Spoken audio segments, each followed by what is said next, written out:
Hello. Okay, so one of the videos about Buddhism, um, in one of them, the servant is obviously mocking what um, can be um, considered a great misunderstanding regarding that portion of a teaching by Yahweh. Um, Buddhism, um, to me, um, is one of the ways in which people enter recovery. And some of that teaching is in regards to that. And not having desire and non attachment and ways to deal with emotional problems and stress, and is not exactly making yourself a sociopath, but learning things that we can control and cannot control, and things that we don't have to replay in our minds and ponder on all of the time, and the personal power of the sit, and during the sit, in which we are trying to liberate everyone, we are given light by Yahweh in order to basically have something to do. Um, when asked, um, what are you, would a prophet conveying information say, I am awake, or I am a wick, in terms of conveying to the best of their ability uh, Almighty God's light to others and to themselves? Um, awake would mean what? I guess we would have to ask each person what they mean by that term. Do they mean sort of out of the delusion of the world? Um, or are they talking about previous's, um, and sort of having a little bit of a misunderstanding about what that is?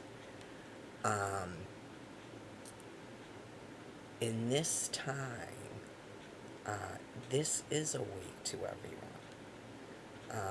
Some people have a great difficulty accepting that, and that is why they begin to not believe in quote unquote reincarnation, and want to hold on to a thought that when they pass, they are going to go into some sort of a heaven, which is not the people here. Um, and that people are going to be exactly as they knew them to be before they passed. Um, and that somehow everything is going to be wonderful and glorious without them having to change anything within themselves. Um, Dharma. Okay, what is that? Um, this area here is called Daham. That is what they named the place. Um, there was a mountain that had a face carved upon it by Almighty God, in which, if you looked to the north, you would see him there. And in times in the past, that face would actually speak. In your mind, you would see that speaking to you. Um, the law was handed down there. Um, we had a certain way of living here after completing the lesson. Um, then other people came here and sort of made up again another world here. Um, Not listening to this is actually heaven and this is how we live here. Um, so, in terms of that word, um, one of the ways that that's sort of explained is um, perfect harmony, in which if you took a capital D and saw that it's half of a circle, that would be perfect harmony, in which you are no longer in a delusion where you have free will and God does not speak, and you are having thoughts that are just your own as you wander around here. Um, in a perfect harmony, we are aware of our thoughts, thoughts that Yahweh is giving us, and if we had this, voice inputs from other people, um, when a person is actually schizophrenic and has a split mind, that is a human being who has gotten to a point of evolution where they can handle having that process take place. And the difficulty in that is when the world calls that a mental illness and tries to treat it with medication. Um, those previouses and those inputted voices have to be sorted out so that a person can be well and whole within themselves and have that dialogue with Father, and have a life here. We would all like to believe that we have evolved into these human beings who are compassionate and caring and have a civilized world, but we just simply have not reached that. Um, so, also, when living in a wilderness environment, as was here before all this construction, there are other beings that live here in harmony with us when that's allowed. And in order to know things like where food is and where water is and if things are safe to eat and drink and where wolves are and snakes and spiders and things, we need the guidance of our Father in order to live here. We also have a nomadic lifestyle in which we go when he tells us to go and where he tells us to go. And when we have a period of history where Father needs to make changes to the earth and we can't be around for our safety, we need to know to leave. And then those certain things happen, like the hurricanes and tornadoes, things that our Father uses to keep our ecosystem in check and livable to all. Um, So, in terms of that, that is how this servant would explain that in terms of Dharma and why this area is named that and why it was suggested that it be called contentment. Um, the the study of the Buddhism has a lot of different facets to it, where people, not just the servant, can be asked about certain things about that, and they can give their understanding of it. Um, in terms of the science, have gone over that many times in terms of the vaccines and the K armor in terms of how vaccines were made and how vaccines evolve and certain elements that were used in order to make those vaccines. Now, when trying to read text, such as the Kama Sutra, and we sort of have in our mind, as humans may, and pre-humans may, that something is about sexuality. Okay. In truth, um, we do not have more than one mate.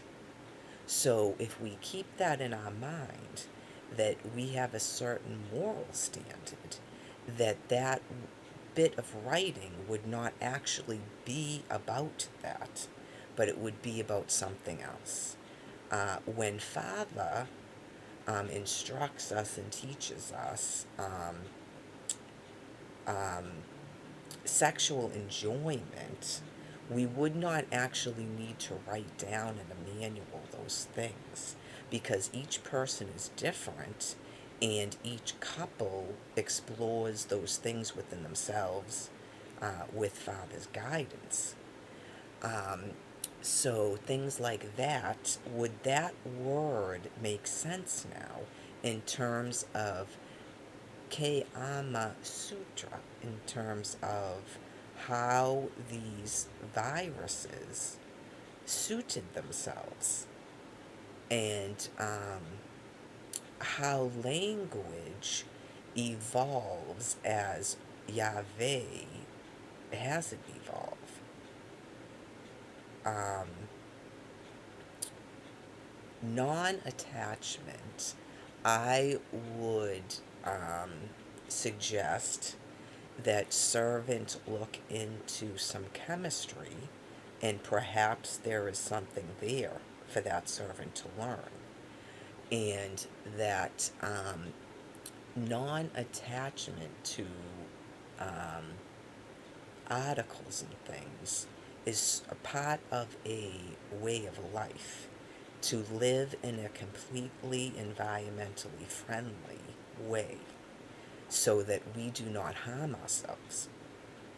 Um, and that could be sort of the meaning, and that if you have not had the experience of having an abusive upbringing and how to deal with that and cope with that, um, that could be some of the misunderstanding about teaching that, like Yahweh's Holy Bible, will have a meaning in which Yahweh determines what that meaning is for each and every one of his children.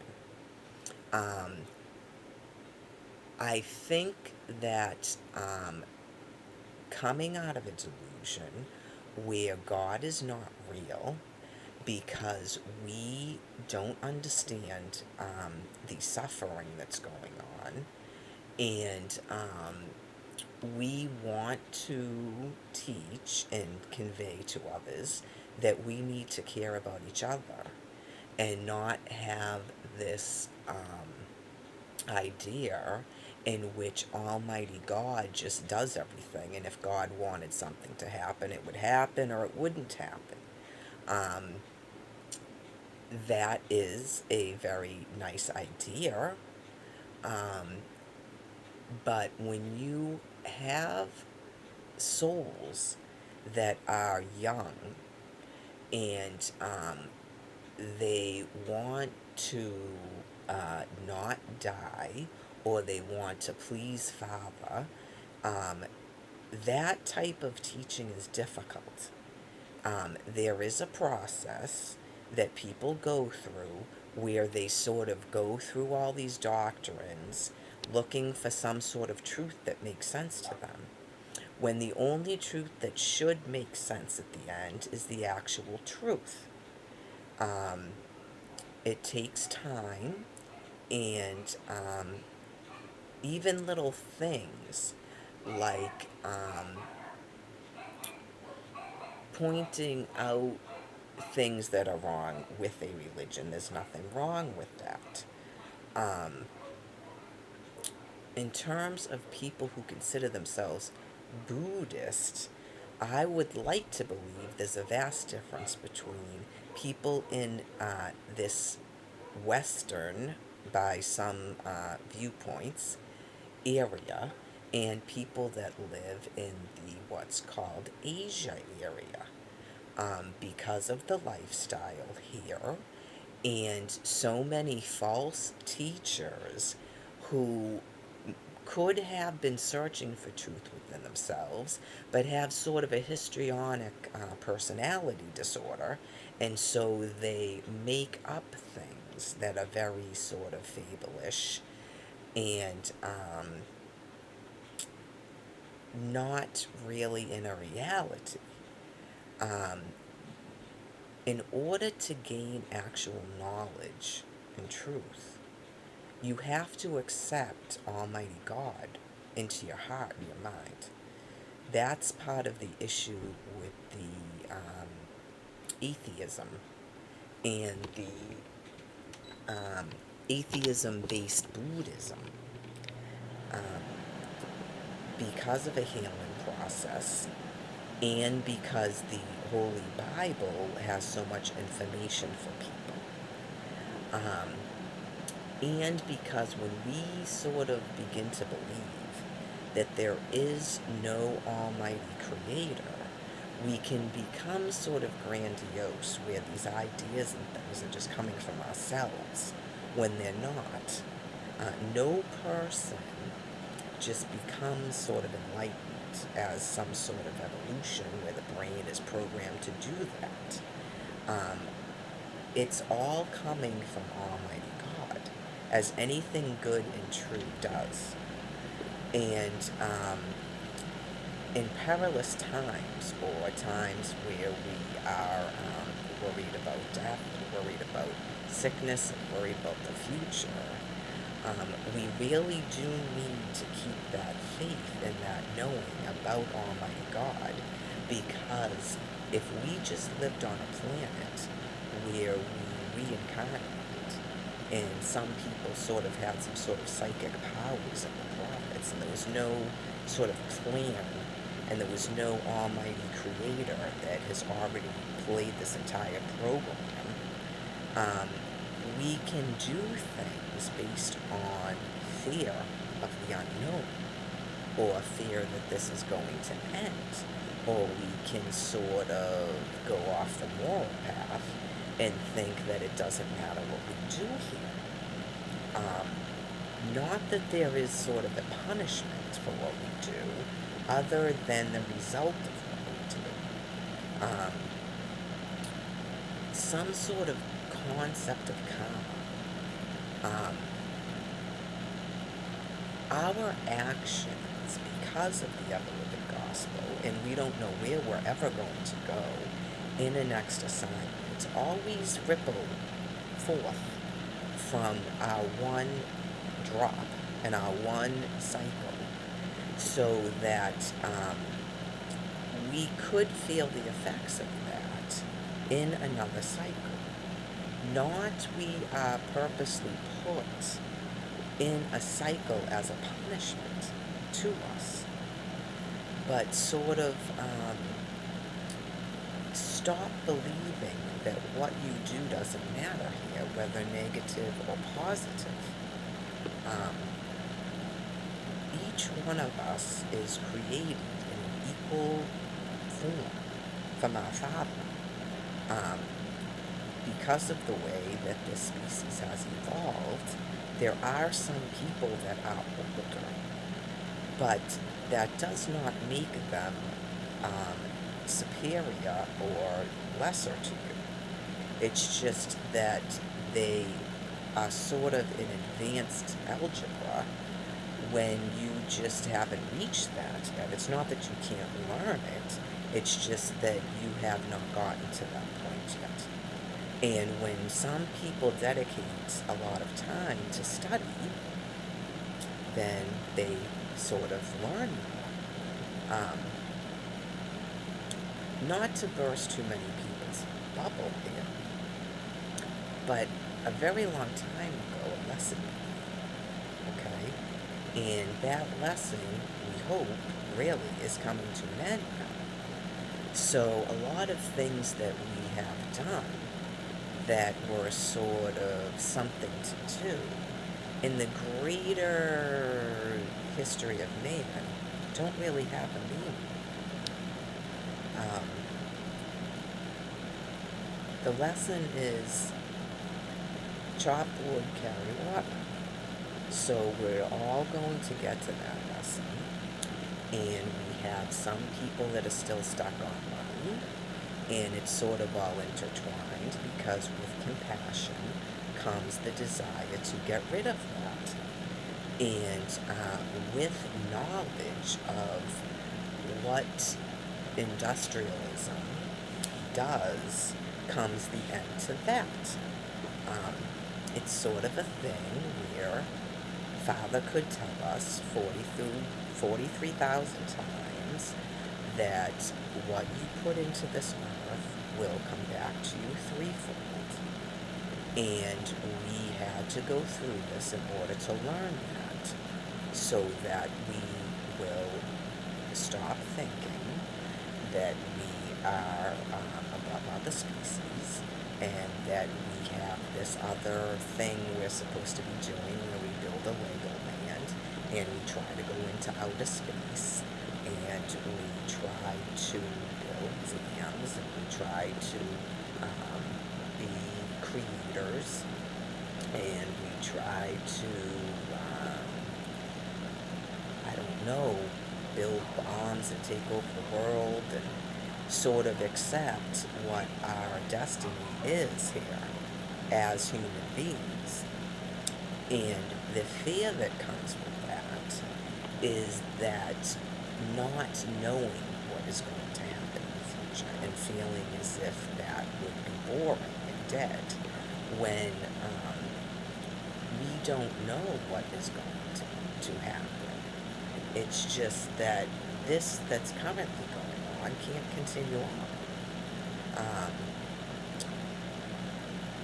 A creator that can turn a microscopic molecule into a living, breathing, talking, thinking being, I'm sure, can have some sort of a plan in which those beings will be happy and be fulfilled, and not be bored, and not be manic anymore, and not be living lives based on worry and fear and amassing wealth and all of those things.